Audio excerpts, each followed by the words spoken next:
Еврокомесарот Хан заедно со тројцата европратеници Иво Вајгал, Едвард Кукан и Кнут Флекенштајн во текот на вчерашниот ден повторно имаа маратонски разговори со лидерите на политичките партии во Македонија, кои освоија парламентарно мнозинство, брзо формирање нова влада посветена на спроведување на реформите, почитување на изборните резултати, имплементација на договорот од Пржино и воздржување од разгорување меѓу етнички тензии се главните пораки кои еврокомесарот и тројката европарламентарци ги упатиле до политичките лидери. Хан и тројката европратеници, како што е посочено, ги повикуваат сите да се воздржат од какви било активности и изјави кои можат да разгорат меѓу етнички тензии или да ги поткопаат добрососедските односи. 3 часа траја разговорите на претседателот на ВМРО-ДПМН Никола Груевски со Хан и европратениците. Во доцните часови, членот на извршниот комитет Антонио Милошовски изјави дека Хан ја согледал волјата на мнозинството гласачи и граѓани и дека е изменета, искривената политичка перцепција. ВМРО-ДПМН уште еднаш ја искористи оваа прилика и средба аргументирано да им предложи на нашите партнери од Европската Унија дека има две реални и можни излезни решенија од оваа ситуација. Првото можно решение е господинот Заев, доколку сака да формира влада, истата да не биде програмски уценувана со платформи од туѓи држави, јавно да се откаже и да ги отфрли туѓите платформи и во тој случај ќе може со една малцинска влада да се посвети на проекти кои што граѓаните ги гласале на изборите. Иако СДСМ ги изгуби изборите, сепак дел од граѓаните гласале за тие проекти.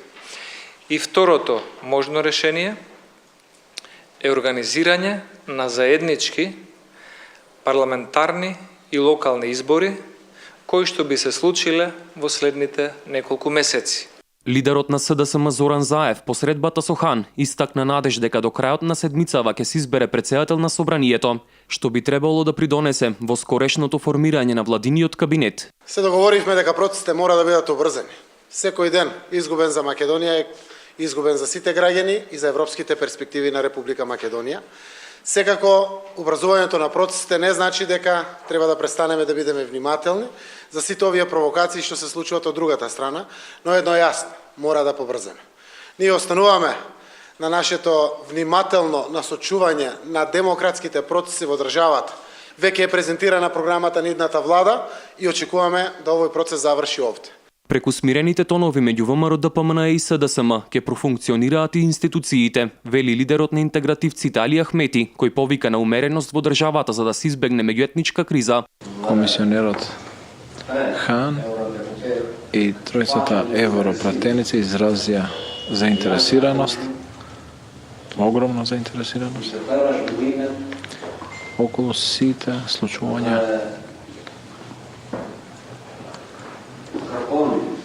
и побара изнаоѓање на можности како да се надмине ситуацијата и земјата да се врати во нормалност. Во собранието, Хан имаше средби со лидерите на Алијансата и на БЕСА.